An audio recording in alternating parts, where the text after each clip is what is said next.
Hey y'all, what's going on? It's your boy Chris. Um, Basically, I had to make a video, man. This is about the Kevin Durant signing. There's so many different directions that I could go with this situation. Um, I'm not gonna touch on everything, but I mean, I really think that we need to check ourselves on this one. A lot of people's coming down hard on KD. Doesn't make a lot of sense, really. Okay, I don't need to bring up the Laker teams that were stacked. I don't need to bring up the Celtics, the Rockets. And I know a lot of people gonna say, well, they made those teams. Durant's chasing the ring, blah blah blah. That's all fine and dandy, but Durant is in a situation of power. He has the ability to make choices that will affect what his future will look like. Many of us are in that situation but don't know it. And we fail to execute. Okay? Now, on the basketball level, honestly, I agree. And this is, let me stop for a second. This is coming off the back of, I've been on Facebook for the last couple hours, and some guys was going in pretty tough. Okay? And I was arguing for Durant. But here's the thing. I actually will agree with most of the points that a lot of people make. If I was in the NBA today and I was competing, it would never occur to me to go to another team. I would have just been like, Westbrook, hey, back to the drawing board. How we gonna attack next season? I'm gonna go and work on my post moves or whatever. Okay, that's how I would think about it. It would never occur to me to up and go to another team. Okay. However, that doesn't make what he did a bad thing. It doesn't make it the wrong thing. Now, on the other part of this, I'm sure Durant is probably tired of arguing with Westbrook. I don't think they see eye to eye all the time. Okay? I'm pretty sure he's tired of having to argue with Westbrook on how the game should be played, executed, when who should shoot and when they shouldn't shoot. We always watching the playoffs. We seen both of them come down court and pull up shots that they could have kept. But here's the difference. Durant,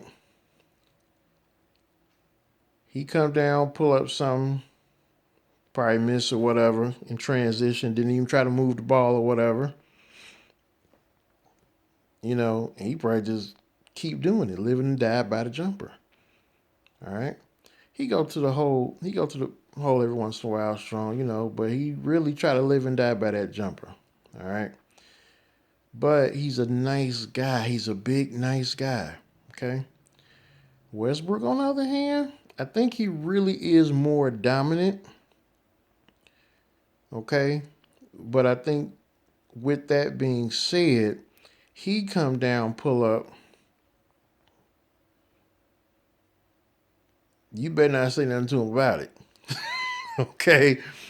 And not only that, he will attack the basket over and over again. He's just a more dominant guy. Okay. And I don't believe that because this other dude, Olapito, whatever his name is, I'm not sure how to pronounce it, but I don't think that was the answer or what they needed to push them over the top. I don't. Okay. Because, I mean, there's multiple levels to everything. And because it may make sense from a basketball point of view, when you start factoring in personalities, okay, you got to keep in mind he had Ibaka as well. Ibaka looking at Durant and Westbrook like, okay, so y'all just going to keep coming down, pulling up. But hell, I might as well step out and start squeezing off. And that's what the game looked like, okay? So the basketball part wasn't working, but this is also has to do with the personalities. It's not working, okay? And sure, if everybody could have stuck to their skill set and made it work, then yes, in a perfect world, they would have been that team. Especially when you add in Oladipo, or whatever his name is. I'm gonna keep messing his name up. Don't worry about it. You know who I'm talking about. Okay, yeah, but that wasn't gonna happen. You have to add that human element in. Okay, now Durant is looking like, okay, this is not getting it. This is not gonna work. All right. Okay, so now he's looking at the Warriors. You got to think about what kind of game they play. It's a little more fluid. Okay, if Curry starts shooting and he on, then he can take it. Okay, if he's not on, then Clay kick in. If Clay's not on, Green can get it done. Okay, and they just pass the ball around and they run. They have fun. This is what KD want to do. See, in OKC, if he's having a bad night, then Russell Westbrook has to get it done, which we've seen him put up monster games and they still couldn't get it done. Well, now, if he goes over to Golden State Warriors, he can afford to have an off night because he still got three other people who can get it done. Plus, they ain't really they don't have to argue over the ball. It's whatever. Here, you bust. If not, I'll bust. We all bust. We all get it. Okay? So, and he ain't got to argue with nobody. I mean, he'd be happy over there. Yes, he can get rings there. I'm not saying that he's not going after the ring. We all want the damn ring, whether we playing or not. That jewelry will look good on you. So yeah, he wants to win most definitely. So when you looking at both of those teams, that's what he's looking at. He's looking at night after night, I could play here and be cool. I could be happy. I ain't got to worry about nothing. I can do my thing. He can thrive.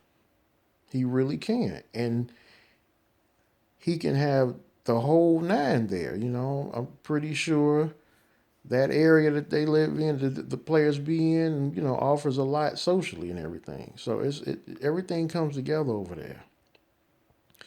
But most importantly is he is in a situation where he can exercise his power.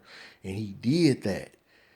I'm pretty sure he knew what kind of backlash he would get. I'm pretty sure it's not over. I'm pretty sure the worst is to come. You see what they did to LeBron, he was all good till he left Cleveland. He was all kind of N-words and they was burning that jersey and everything, which brings me to another point. He's handling his business. When players get traded, we don't hear nothing about, the management ain't no good and blah, blah, blah. We just hear so-and-so got traded. So we're okay with management assuming their power and doing what they have to do.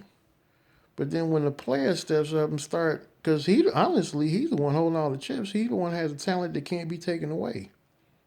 Teams can be bought and sold. Another thing we never talk about is the majority of these managers cannot step out of the management office and compete at the NBA level. But we never talk about them jumping on bandwagons. What the hell else is it? What the hell else is that? They can't play ball. Their ability to make money depends on how these people they have under them perform. The player is the important piece, but yet, when he decided to go elsewhere, we can't wait to dog him out. We need to cut that out. Because honestly, our judgment of Durant transcends basketball, whether you want to believe it or not. All right? And I'm going to say it. I'm going to say this. I've heard people say that Durant was a joke as far as his skill set is concerned. Well, I've seen the majority of the people on my timeline hoop. I ain't seen nobody that could take them. That's just real money, baby. That's just real talk. So we need to cut that out. We need to stop We need to stop getting used to dogging these guys out. A lot of these young guys doing the best they can. A lot of them doing better than us. Okay. So the Kevin Durant signed for 2 years, $54 million. He's gonna get his money. That's not a problem. The money ain't the issue. He need to be happy. A lot of us ain't happy. We walking around this mug and don't like nothing and nobody else. So I salute Kevin Durant. He may not know me from the man in the moon, but I support the brother. Okay? Go where it's gonna make you happy. Another thing, this is huge. Really, this is another thing that has to do with the whole conversation. Everybody is assuming just because he signed with Golden State makes it an automatic championship. People are saying, well, we don't want to see teams get blown out. It's not good for the league. They have y'all talking like they done already won. Like he signed this morning, they got 4 championships, and he done got MVP 12 times. It's not automatic. They still have to, Golden State Warriors still have to compete. Competition, again, just like everything else, exists on multiple levels. Maybe you've mastered all the other players like Jordan. He got to a point where he had mastered all the players on the league. He really wasn't even competing against them. He was competing against him. Golden State is not at that point yet. None of the players on that team is at that level. So they still have to compete. It's still basketball. They still have to execute. They still have to become a cohesive squad. And everybody that they play against still have to compete. They can't just be like, well, it's Golden State. We already know we got this L tonight. No. You still got to compete. You still got to come out. You still got to do, ain't nothing changed. It's the same, the sports, the ball still got to be put in the basket. And you still got to stop the other team from putting the ball in the basket as much as possible. Okay? So let's cool out. Oh, wait. How could I forget? Oh, your boy Stephen A. Smith. Bruh. I do not make the comment that I'm about to make very often about people. In fact, I've never made this comment about anybody. But I'm going to make it about him. He has sold out. I know I'm not the first person to say this. He is sold out. And I'm not just saying that because of the comments that he made about Kevin Durant. Okay? Back a couple weeks ago, there was a stretch. All right, and this is kind of getting over to another subject, but I'm not going to get that deep into it. But there was a stretch where he were describing different NBA players. And he was describing them as impotent. I get it. In the context of how he used the word, he was describing their ability to execute on the basketball court. He was also describing their personality in terms of being effective in different ways. I get that. That's not the problem. The problem is that is one hell of a word to use to describe another man. Starting out. 2, when you say the word impotent, basketball is not what comes to mind. That is what the problem is. Because for you to use that word in that case that he was using it, you had to have been very deliberate. And what's important is how the subconscious mind captures that word and what it does with it. To really appreciate what I'm talking about, you had to have had some type of study. You have to have done some reading on the different parts of the mind, the subconscious mind, the ego, the conscious mind, and to really get the gist of what I'm talking about. Because it's not the conscious mind that makes the decisions, that makes your decisions every day. It's not. It's not. That's not the part of you that determines how you live. It doesn't determine how, whether or not things are actually done or executed. I should say it like that. Okay.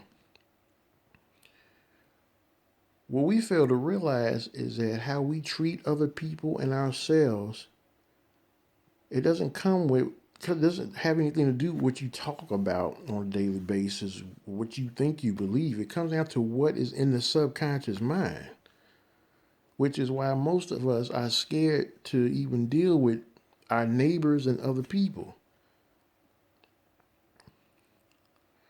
So when Stephen A. Smith is using that term to describe other men, dude, no, you need to chill. You need to cut that out. Seriously, big time. And it's not enough for me to say that he doesn't understand what he's doing. I believe he understands what. That's a very deliberate word to use. And that situation, believe it or not, kind of mirrors how we're dealing with this Kevin Durant thing. We have become very used to critiquing, dogging these NBA players out, and we need to stop. Many of us haven't even been in the kind of situation Kevin Durant is in terms of having to make decisions based on that type of money, having that kind of money involved. Now, we are in that predicament every day when we decide whether or not we want to go to this job that we don't even like. But we haven't had to make that kind of decision based on those $54 million involved. A lot of people is gonna watch this and be like, he all over the place. What is he talking about? I'm really not all over the place. This really does come down to a specific thing. Okay. Us executing our power, people being in positions of power and making a decision on whether or not to really do what's good for them in the face of all the naysayers and people who really not gonna do what was really good for them. All right. So to sum this up, I support Kevin Durant. I look forward to seeing Golden State compete next year. That's going to be interesting, okay? Say the least. It's going to be really interesting to see how other teams, you know, switch their thing around in order to be able to meet them head to head on the court, okay? Plus, I want to see, what other moves is going to be made. So, I mean, it's fun, man. To me, it's all fun. It's all fun. Yes, if I was in the NBA, I wouldn't have jumped up and went to another team, man. I wouldn't have. I wouldn't. But I understand. That's that's what he felt like he needed to do. That's the move he felt he needed to make. I'm all for it. Personally, I thought it'd been interesting to see him in the Pacers uniform. Probably wouldn't have been really possible, but it'd been interesting. It really didn't matter. It really didn't matter because he's at that level. He's a coveted player. Everybody want to be a part of him. So if he think he should go to OKC, by all means go to OKC. Now what's really gonna be tripped out is then what you gonna say about Russell Westbrook? Cause he's gonna leave too, homie. Don't get it twisted. Only way he ain't leaving is if next summer they can bring somebody in there. All right, something to think about.